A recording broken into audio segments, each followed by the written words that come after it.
Hello guys, Fish767 here. So today we're taking a look at a no-land dredge deck. And so on the video title I said that this was cheaper than most other builds, and that's because we've cut out the two most expensive cards, being Bridge from Below and Street Wraith. Bridge from Below we don't need with this build, and that would actually hinder the deck as opposed to help it. But Street Wraith would be a good addition, and I'll show you what you can take out for Street Wraith, but he's a little bit expensive for my taste. The entire deck as a whole has dropped down in price because everything got reprinted. So I'll just go through the deck really quick here, and then I'll explain how it works. So we got 4 copies of Night Howler. He's an alternate win condition. He does not need to be used. And then we've gotten 3 combos. We have 3 copies of Rhizome Lurcher. He's also an alternate win condition, not necessary for the deck. You can find plenty of those. I have extra sitting on my bed because I didn't know if I'd find these. We run 4 copies of Golgari Thug. He's actually pretty important because he has Dredge 4, otherwise his abilities are rather useless, and we won't be using him for anything other than the Dredge.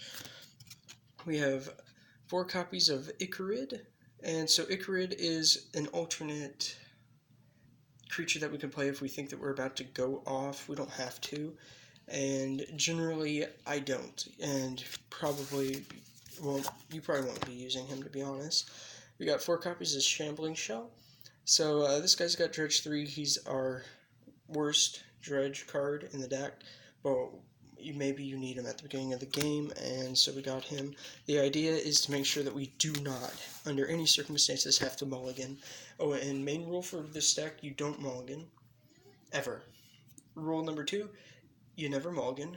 And rule number 3, always make sure that you can combo off before you do Icarid, because if you do Icarid and then you can't combo off, you've just wasted a creature from your graveyard. So it's very important that you actually can combo off before you do Icarid. Also, you can combo off in the weirdest times if you do Icarid sometimes, and you just won't see it until you're halfway through your turn. So it's just really weird how the deck functions. Anyway, we have, oh, by the way, when I said this deck was cheap, it's cheaper compared to any other, because this is like, I think it's a modern build, but it might be vintage. So this build is cheap compared to other decks in the format, which can run upwards of $700 or so.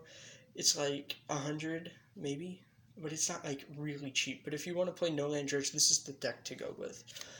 Anyway, we've got Gigapede. We only run 1 copy, and come on, let's focus phone. There we go. So the reason why we have a copy is because it lets us draw a card from the top of our deck, and then we can discard it, put this into the graveyard, and then do that again, and basically it lets us draw 1 card off the top of our deck an infinite number of times just by putting the card back. I'll explain that when we get there. We got 4 copies of Creeping Chill. It's just a good card to have. It's amazing, actually. We got 4 copies of Prized Amalgam. He's one of our ways that we can play stuff for free. So we got 4 copies of him. He's very important, and he is very necessary for the build. We've got 4 copies of Stinkweed Imp. He's our second best dredger, so we definitely need all that we can get of him. You've probably seen him in some of my other builds. He's not too hard to get. We got 4 copies of Balustrade Spy. So this card's how we're going to initiate the combo, and I'll explain that when we get to him, but I'm just going to go over the combo. I'm not really going to read what the cards do, because most of their effects aren't really important. You got 4 copies of Phantasmagorian. So he's really good maybe in the beginning of the game, but I wouldn't use him too much early on. But he's really good in the end of the game, and in addition, he's part of how we make sure that we don't draw our deck out. So we have got 4 copies of him. We got 4 copies of Golgari Grave Troll. He's a win con, our main win con, and he also is our best dredge card. So 2 in 1 there. He's got dredge 6. So we got 4 copies of him. He's pretty expensive. He's at $6, I think, but it's better than he was at like 10 before, and then he got reprinted. So it's pretty good.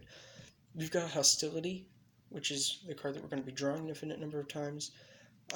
You could run any of the elemental incarnations, so there's Guile, Hostility, and then there's 1 for each of the other colors, or you could run the 10/10 with Infest, Blightsteel, Colossus, or any card that shuffles itself into the deck, but nothing else. So Hostility is one of those cards where if it goes into your graveyard from anywhere, it shuffles itself into the deck, and that's all that it does. It doesn't hit anything else in the graveyard. So we run one of those. You could run two if you wanted, if you're gonna be like facing blue a bunch. So at one point I had both Guile and Hostility in here, but then you brick a lot by hitting them too many times. So it's not always good.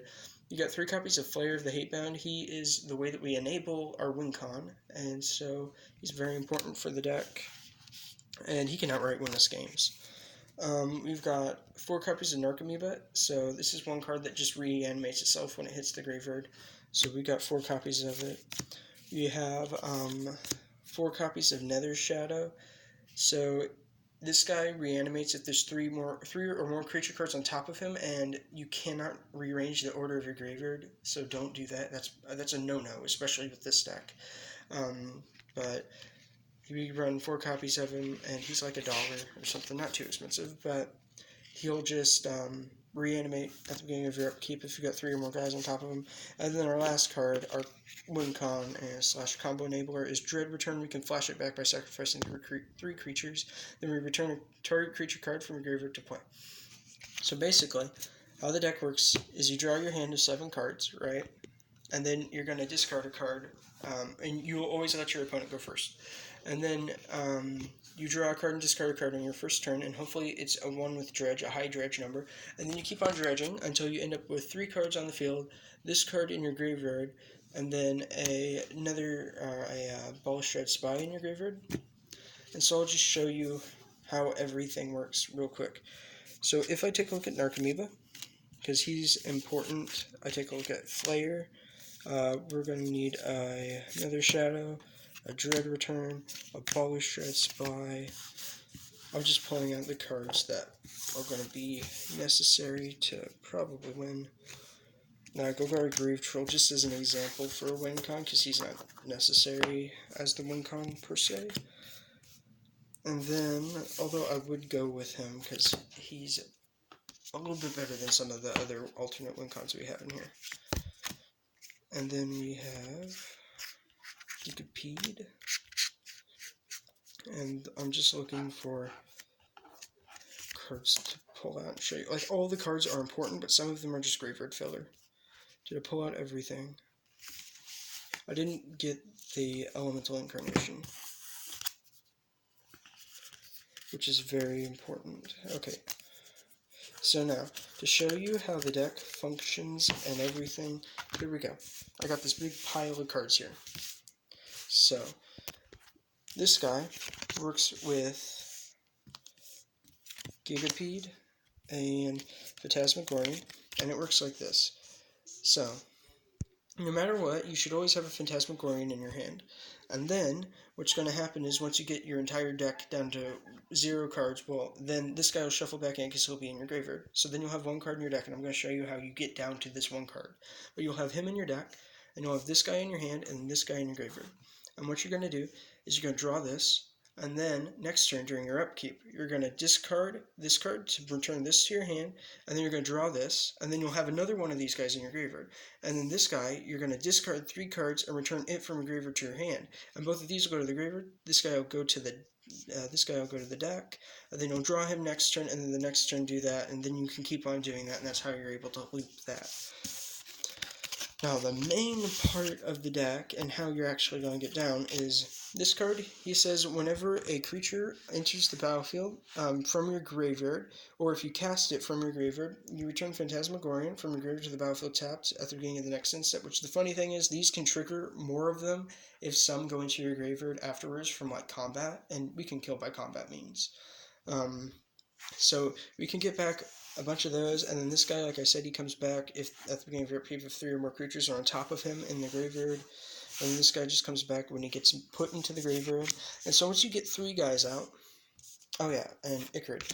So at the beginning of your upkeep, you can exile a black creature card from your graveyard, and then return Icarid to the battlefield from your graveyard, and then at the beginning of your end step, you sacrifice it, and it's got haste. But anyway, what you're going to need to do then is you're going to need to have this guy in your graveyard, this in your graveyard, and 3 cards on the field. They have to be creatures, obviously. So then you're going to flash this back by sacrificing your 3 creatures. And then it says, return target creature card from your graveyard to play. You're going to pick Bali's Shad Spy, and it says, when it enters the battlefield, target player reveals cards from the top of his or her library until he or she reveals a land card and puts those cards in his or her graveyard. We don't run any lands, so the entire deck goes into the graveyard, and then Hostility will trigger and shuffle itself back into the deck, leaving us one card in the deck. And then what happens is we're going to do the same thing again with another Dread return, which exiles itself, by the way, after you flash it back. We're going to do the same thing again with another Dread return, so I guess we need 6 creatures on the field, but it's not hard to achieve. And then what you're going to do is you're going to flash back this guy. And he says, Undying, so you can sacrifice him if you want to do this guy first and then Bali's Shad Spy, because he'll come back and that'll be fine. But whenever it or another creature enters the battlefield from your graveyard, that creature deals damage equal to its power to target creature or player. So we can easily just kill with this guy. We don't even need to have the next part. But then you're going to Dread return this guy back, so you need 9. But like I said, it's very easy to pull off, and actually, if you just sacrifice this guy and have him enter again, and you get all your Creeping Chills to hit the graveyard, you're dealing 21 damage, so you're winning right there. But anyway, what this guy does is it enters the battlefield with a +1/+1 counter on it for each creature card in your graveyard, which should be about 40 by the time that you do this. And then this guy will deal 40 damage. So you basically fling the Golgari Grave Troll at them, while you still have the Golgari Grave Troll on the field. So unless you're facing a pseudo life gain deck, you can kill them very quickly. In addition, you have a 40/40 that can regenerate, and you're able to reanimate another one and swing in for maybe 79-ish or so, and everything else is still reanimating, so you can easily hit for a ton of damage. And it wouldn't be too hard just to kill with Flayer and reanimate a bunch of Icarids and stuff. So there's many different ways that you can win. Like I said, we run 12 different variations of Golgari Grave Troll to just one shot if we need to, which oftentimes you won't. The Creeping Chill, by the way, that I've been referencing, let me read it to you, that way that you at least know what it does, but it's from the Ravnica Allegiance, I think? No, it's from Guilds of Ravnica. But that's one of the newer Ravnica sets. Anyway, it says it deals 3 damage to each opponent, you gain 3 life. When it's put to your graveyard from your library, you may exile it. If you do, it deals 3 damage to each opponent, and you gain 3 life. So it's a way to keep you alive, and then you can also deal damage. We've run 4 of those, so, you know. Now, there is one exception to the don't mulligan rule.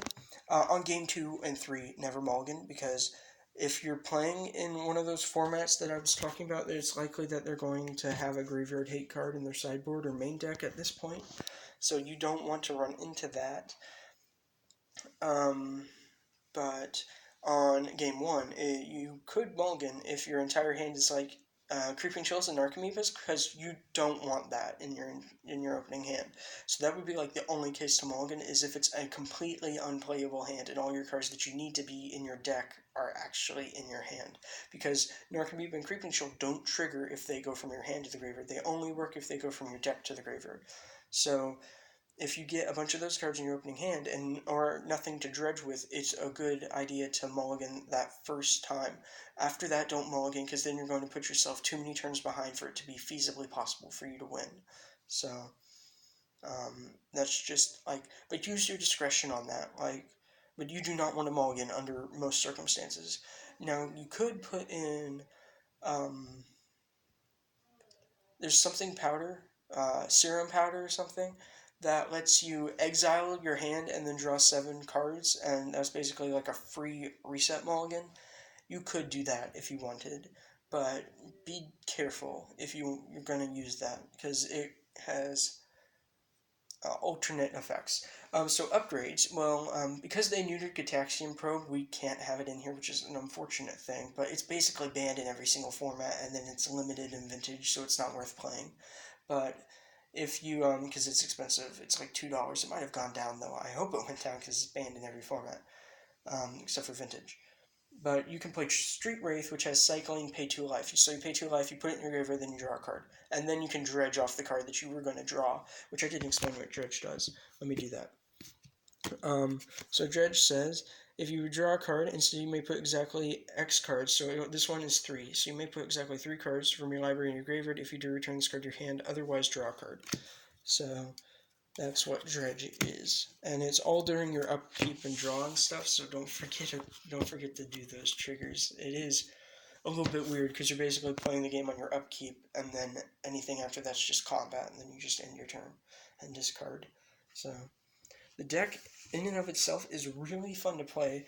It's really unexpected. I've taken down tons of really good players with this deck because they just didn't expect it, and it's really fun to play. It can win on turn two if you're really lucky with how everything goes. You can win on. Well, I'm not quite sure that you can win on turn two anymore because you can't have Gataxian Probe in, but I think that you can still manage to win on turn two. It's a very, very fast deck though, and most decks won't even have been able to set up a board state before. And if you're going to play this casually, like be careful because your friends are going to hate you.